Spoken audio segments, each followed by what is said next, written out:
Hello, BookTube. I've got a little bit more mail to try opening on camera.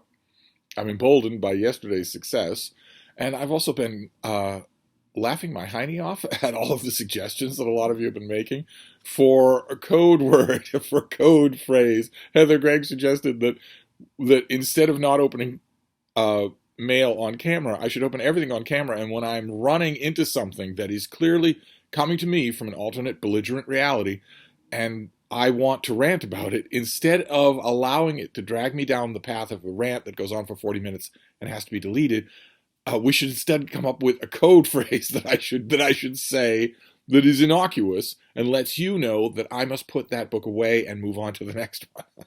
And a lot of you have been making suggestions as anodyne as possible, and words, and what was it, and other sentiments too numerous to be mentioned, or certainly food for thought, but we must move on, and stuff like that. One of you wrote and said, I'd love to continue, but I've got laundry going. But I don't do laundry. The surly houseboy does laundry, so that's not very convincing. And plus, it can't be anything that would cause me to leave the video.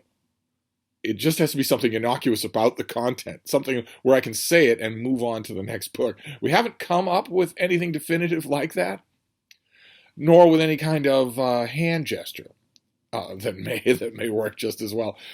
So instead, we're going to forge ahead with this little mail haul. It's still only 3 packages. We're going to forge ahead with this little mail haul without that, where I will be relying on self-control. But before we get to the books, I wanted to read from a periodical. I got the new New Yorker with whatever this is on the cover. I think those are flowers. That might even be the thing in the background. Vaguely looks human. It could be a human. I think it's a cello myself, but you never know. With modern art, you can never tell. And there's a piece in here that has been linked and quoted. B.D. McClay's review of Eleanor Catton's new novel has been linked and quoted far more than the review of Eleanor Catton's new novel Burnham Wood in the TLS, which was incendiary.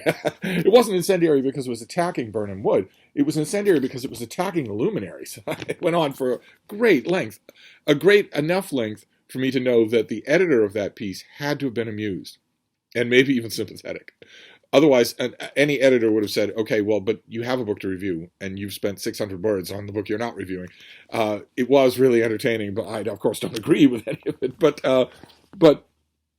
there were lots of other things in here that I'm sure will be of interest, but I want to read you a letter.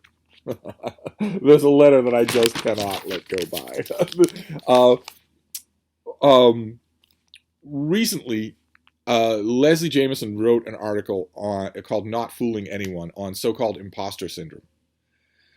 It's a big, very popular thing for zillennials to whine about, for zillennials to claim they need government subsidies for, or whatever. So from that, you can tell 2 things right away, right? 1, they don't actually feel it, and 2, it doesn't actually exist. But nevertheless, we're going to treat it as though it does exist because it elicited a letter from New Jersey that is... every semester, I hear many of my PhD students, keep in mind, you're supposed to bow, okay? It's not my students, it's my PhD students, because I'm better than you are. But if you didn't know that, the full 10-line qualification list is given under the author's name attached to the letter. But you want to assert that right away, right? Who's pissing on who? In the dog priorities here, you want to assert right away that I know better than you. I am actually better than you. Anyway, every semester I hear many of my PhD students, brilliant and determined people from mainly working class backgrounds. You practically need a face mask for the condescension. It wants to say brilliant and determined people despite being from mainly working class backgrounds. It can't say that, but it wants to. Describe their studies with their struggles with what they call imposter syndrome in ways that follow the script laid out by Leslie Jameson's article in that issue. Jameson's mapping of the concept mirrors what the sociologist C. Wright Mills called a crisis of sociological imagination. Mills understood that if we want to be free from the discontents that plague contemporary life, we must view our personal battles as arising out of society's cultural and political structures. Unfortunately, treating issues like imposter syndrome as psychological problems effectively pathologizes people, primarily women, who are living and working within systems that have been designed to make them feel like they don't belong and don't deserve to be there. As Jameson argues, such treatment rewrites, I wonder who they were designed by. The writer of the letter doesn't actually mention me by name, so I should count my blessings. As Jameson argues, such treatment rewrites experience as an individual shortcoming. For students who seek to liberate themselves from the burden of imposter syndrome, we must help to follow Mills's advice and externalize society's deficiencies. I know that was awful wordy because the writer is an academic, but what that is essentially saying is that I dug up some sociologist who says that anything that you have a problem with is somebody else's fault. It's society's fault. And the writer is hauling out that sociologist in order to agree with them. Let's go at it again, shall we? Because there are a couple of key points in that final paragraph. As Jameson argues, such treatment rewrites experience as an individual shortcoming. No, no. The problem at the heart of so-called imposter syndrome is that inexperience is a shortcoming, and it's a fixable one. The problem you get, the reason why so-called imposter syndrome is being shuffled out in increasing frequency by people who are under the age of 25 is because they want the respect of an elder and learned, skilled professional without doing the work, without doing any work. You're making me feel like an imposter in this seminar about 18th century verse. Okay. Have you read any 18th century verse? Even the stuff that's required for the course? No. No, I haven't. I've been on Twitter. You're making me feel like I don't know anything about the subject. I feel like an imposter. It's not experience that's being pathologized here. It's inexperience. But anyway, as Jameson argues, such treatment rewrites experience as an individual shortcoming. For students who seek to liberate themselves from the burden of imposter syndrome, and instead of finishing that sentence with, they should buckle down and do the work, the writer writes, it might help to follow Mills's advice and, in a phrase that is pure 21st century, externalize society's deficiencies. And to that delightful letter, oh my God, am I so happy that I dodged the bullet of ever being in that person's class. In response to that delightful letter, I want to say, especially to Gen Z people, that some things in the world are your fault. Some things in the world are your fault. If you're in a steeply graded graduate seminar on subject X and you are not doing a huge amount of work in order to catch up, equal, and then exceed the other people in class, that is your fault. That is not their fault. It's not society's fault. It's not my fault or the patriarchy's fault. And it makes you an imposter because you won't do the work. That's what makes you feel that way. Okay? Now, the next letter in that letters column on the same subject, on imposter syndrome, says that so-called imposter syndrome is heavily encouraged, especially in academia.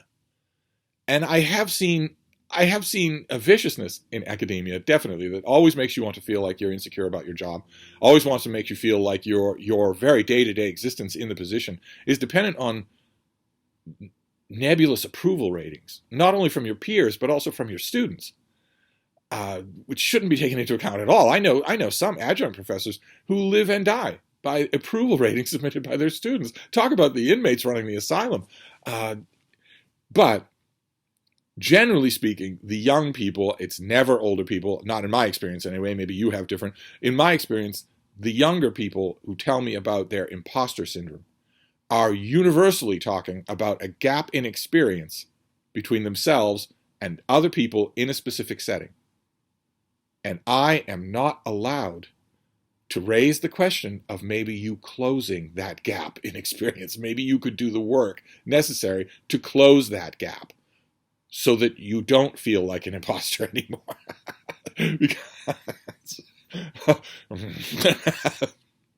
So, I'm clearly going to lose this argument, right? Because Gen Z is going to swaddle itself in its own victimhood, fake victimhood, until it hears a loud knock on the door.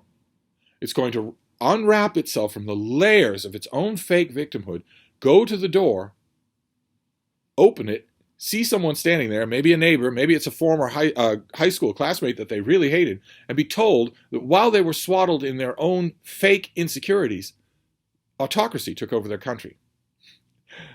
Sorry, I thought I'd come and knock on the door.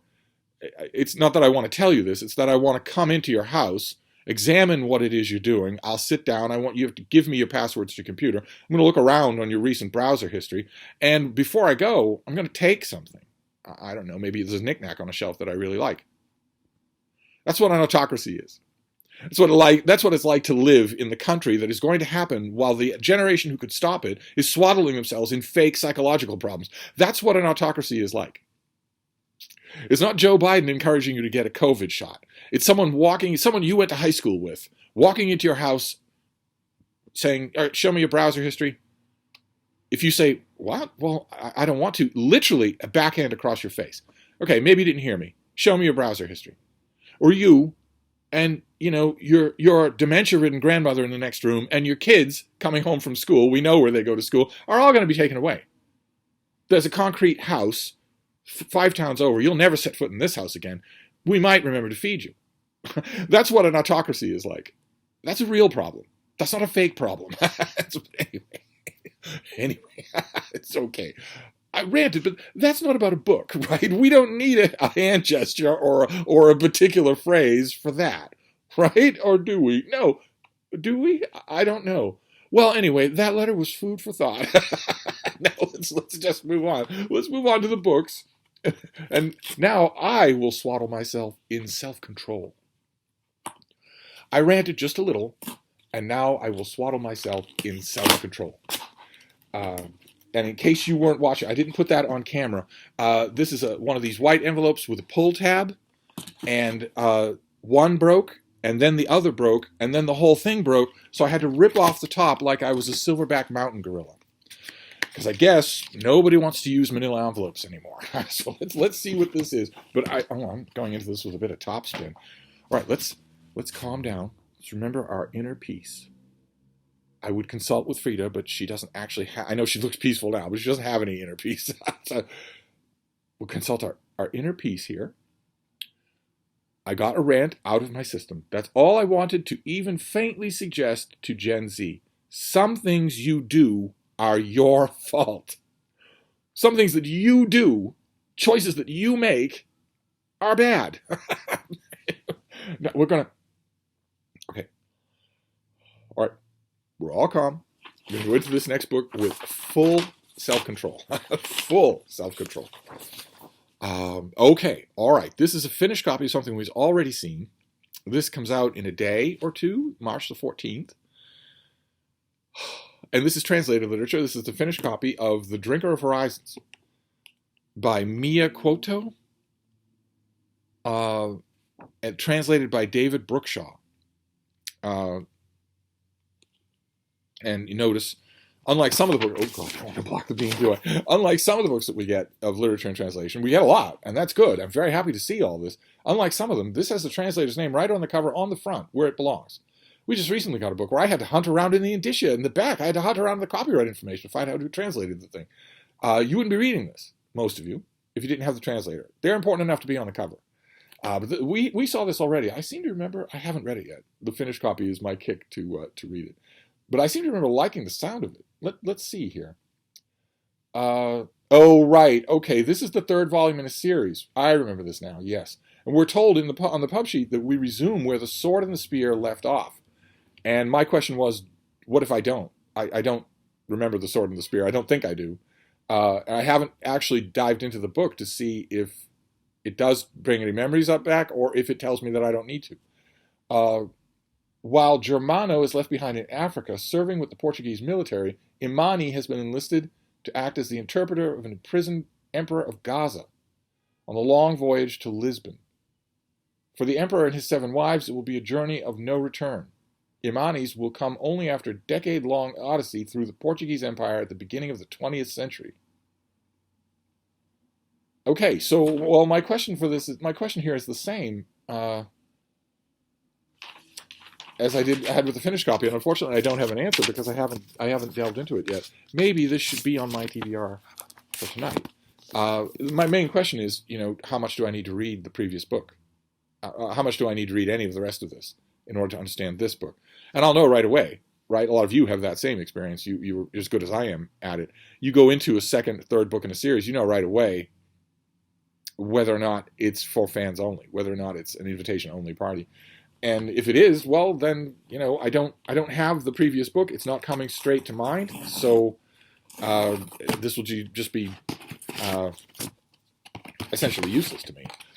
Let's see here. Let's see if this is an advanced copy here. And I want to make sure I don't block the bean because she's the reason you're all here. Okay, this comes out in June from FSG. This is called Forgiving Imelda Marcos by Nathan Goe, and it's his debut novel. I love debut novels, absolutely love them. There is no negative baggage. There's no shouting in the house. There is no, well, I suppose so. There is none of those cold, steaming resentments that I have with virtually every other living author. Instead, a debut novelist is fresh canvas. That's the good thing about them. And the bad thing about them is that MFA programs for the last 5 years have been telling any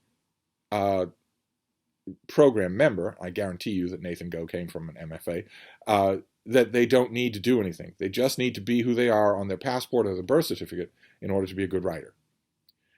They don't have to do anything else. It's if your identity politics is correct, then it really doesn't matter what you write. We're going to celebrate you because of what you look like, what you sound like, who you sleep with, or what your blood work says. We're not really going to celebrate your book. That's bad. I'm doing it to myself. Here, I don't know anything about Nathan Goe. Let's see what we have here. Let's see here. This is his debut novel. And what have we got for the story? Lito, a Filipino chauffeur who spent his life driving around the country's political elite, narrates the story. He's old. He knows he's running out of time despite the quippy optimism of his nurses and doctors. He needs to reach his estranged son, a journalist living in America, so he offers him a scoop. Oh. So are they estranged? The only reason he can get his son's attention is to offer him a scoop? He recounts a journey he took with the former president Corazon Aquino in her late years, driving through the night at her behest. They leave in secret for a destination in Baguio City that she will not disclose. From an envelope in Corazon's possession, Lito gathers they're en route to meet Imelda Marcos, the flamboyant wife of late Philippine dictator who allegedly had Corazon's political husband killed. Once an unassuming housewife, Corazon rose up after her husband's assassination to lead the massive rallies that eventually toppled the dictatorship. What could be her purpose for this clandestine meeting? A clandestine meeting. A clandestine meeting between Corazon Aquino and Imelda Marcos. That's pretty good for the setting of a historical novel. Like any road trip, Lito's story is filled with twists and turns, asides and digressions. He contemplates what kind of closure Corazon might be seeking. Slowly, his own past and his own regrets come to light. He recalls his neglectful father, who joined a communist guerrilla movement, their life in a mountain encampment led by a charismatic priest, and his personal struggles with poverty and ambition. This novel is a deeply intimate novel of alternate history. It's emotionally complex as the classics of ambivalence and reconciliation like Remains of the Day.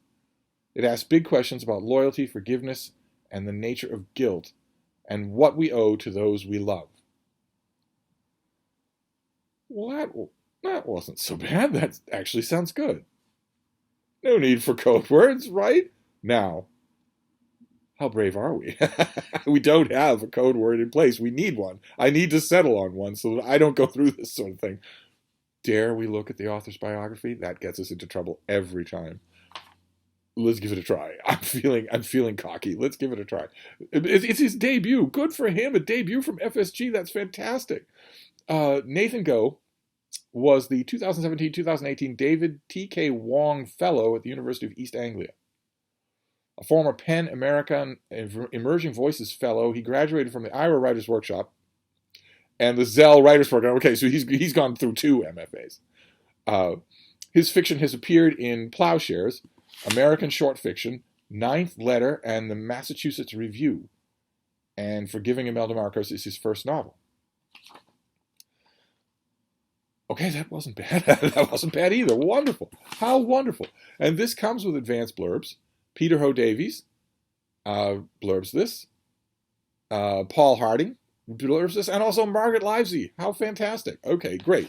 All right, those are very, very MFA. Those are very workshoppy blurbs, but it doesn't matter. This is still a cause for joy. He has a debut novel coming out from FSG. That is great, because FSG will guarantee that this gets everywhere and that it's seen and that it's in every newspaper's book room for possible consideration by their fiction editor. They will guarantee that, whereas a much smaller mainstream publisher might not be able to guarantee that. So that's great. So we have a book in a series, a translated fiction, and we have a debut novel. Great. And now we have the final thing. It is in a box. It is fairly heavy, and we are going to sail along, hoping for the best. We're going to hope for the best here. I try to manhandle boxes open rather than use scissors. I am bothered when I use scissors. They bother me because I can't really feel what I'm doing. I don't like to risk things like that.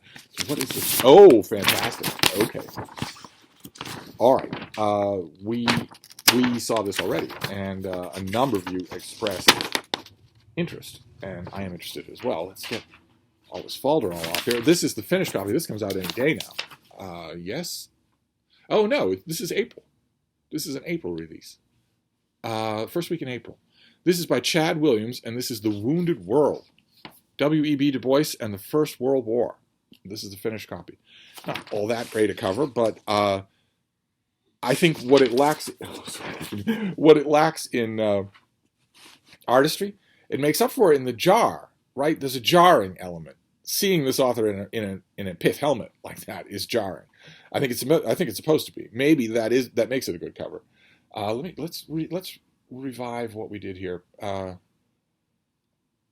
I have this for April, but I have not looked at it yet. In this book, the author tells the fascinating story of a long gestating but never completed book project that W.E.B. Du Bois wrestled with for much of his life, beginning in the late 1910s and continuing for more than 2 decades. As the U.S. entered the First World War, Du Bois used his platform as editor of The Crisis to call on Black Americans to close ranks with the U.S. and support the country's war efforts. Following the armistice, he traveled to Europe to meet with soldiers and gather research materials with the goal of ultimately writing the definitive history of African Americans' experiences in the war.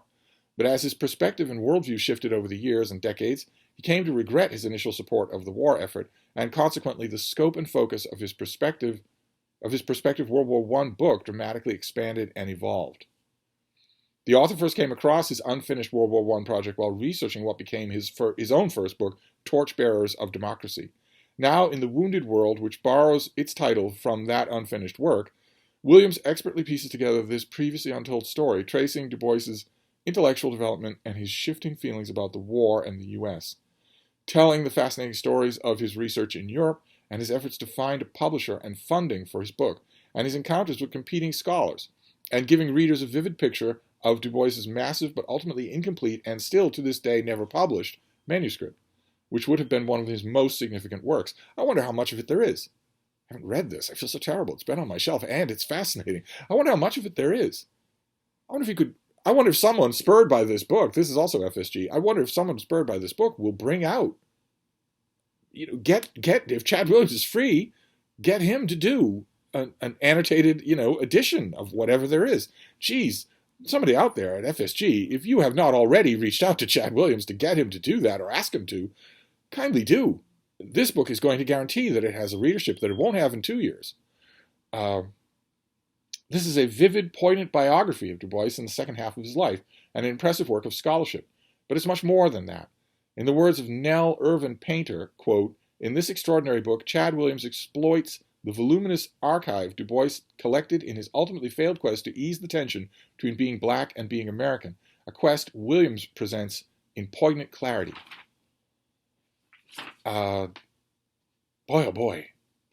Okay, well, this is early April, but I think this should go on my TBR tonight as well. This Uh, yeah, this sounds important. Really, much more so than I mean, it's longer than the other two books put together, but it also sounds. I shouldn't have neglected this. I should know this book pretty well by now, because April 4th is coming right up. Uh, and boy, oh boy, I wonder how broad it is. I wonder if Chad Williams talks about uh, everybody in America's reaction to America's entry into World War One, not just black people. There are plenty of people who didn't want to get involved in that war, and black people would have more reason than most not to want to get involved, because how are you going to appeal to them? Patriotism? What had America done for them lately? Not much.